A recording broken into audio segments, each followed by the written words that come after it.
Je choisis mon chemin de vie.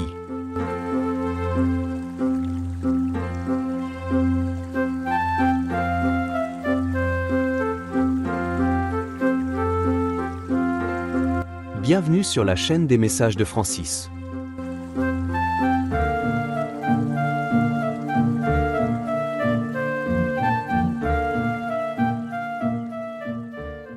Bonjour chers amis auditeurs et chers followers de ma chaîne YouTube.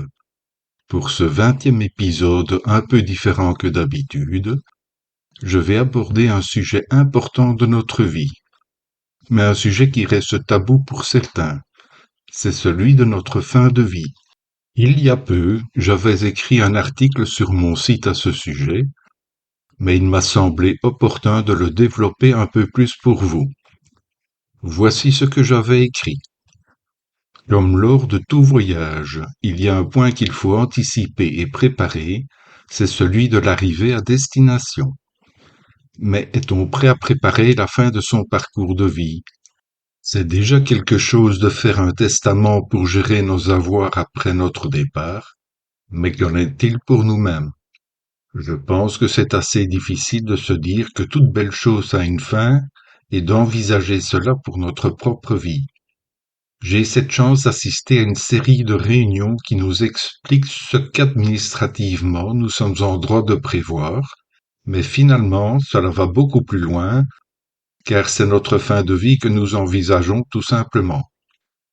Nous décidons comment nous vivons, mais nous le faisons rarement pour notre mort terrestre, alors que c'est un des moments les plus importants de notre vie.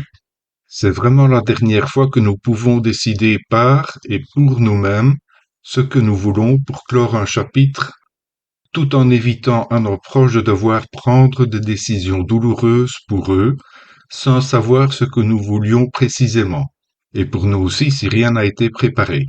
C'est notre dernière volonté qui sera prise en compte, et non la leur, quel que soit le type de relation que nous avions de notre vivant avec eux. Personnellement, hier soir, j'ai demandé conseil à mes guides pour savoir ce que je pouvais envisager comme assistance médicale de fin de vie, et c'est au milieu de la nuit que j'ai reçu leur réponse, ayant été réveillé à cette fin. Elle est totalement à l'opposé de ce que j'avais imaginé et envisagé il y a quelques années maintenant, mais leur réponse va bien au-delà de ma simple question. Et cela confirme ma perception des choses depuis mon ouverture à la spiritualité. Je ne vous le cache pas, c'est rassurant. C'est donc l'esprit tranquille et serein que je peux désormais envisager la fin de mon parcours terrestre. Mais il est bien entendu que j'espère que mon chemin sera encore long avec de nombreuses découvertes et rencontres qui l'égayeront chaque jour. Ce texte aborde le sujet d'une manière un peu administrative, plutôt terrestre devrais-je dire, mais là n'est pas le plus important, car ce qui est le plus important, c'est vous et comment vous allez aborder cela. Comme je le disais dans mon texte, j'ai demandé à mes guides et aux anges de m'éclairer sur mes choix de fin de vie, et depuis que j'ai reçu leur réponse, j'ai eu largement le temps de réfléchir, et maintenant j'ai la ferme conviction que c'est le bon choix que j'ai fait en les écoutant. Je ne vous dirai pas ce que j'ai choisi car c'est une conviction toute personnelle, mais ce que je peux vous dire, c'est qu'il faut que vous soyez à l'aise avec vos choix et de ne pas agir uniquement sur les conseils des autres, car c'est de votre vie dont il s'agit. Dans mes ateliers, j'aborde ce sujet dans le niveau 1 et dans le niveau 2, je l'approfondis, car c'est vraiment important de savoir vers quoi nous nous dirigeons, afin de se libérer d'une peur de l'inconnu compréhensible lorsque le moment fatidique arrive. Dites-vous bien que ce n'est pas une fin, mais une transformation. Je ne vais pas aborder ce sujet dans ce podcast afin de respecter le libre choix des croyances de chacun, mais mes ateliers le feront pour les personnes intéressées. Il est bien évident que l'impact de ce podcast est différent selon votre âge, car on ne réagit pas à 60 ans comme on le fait à 30, mais cela reste toujours valable, quel que soit votre âge.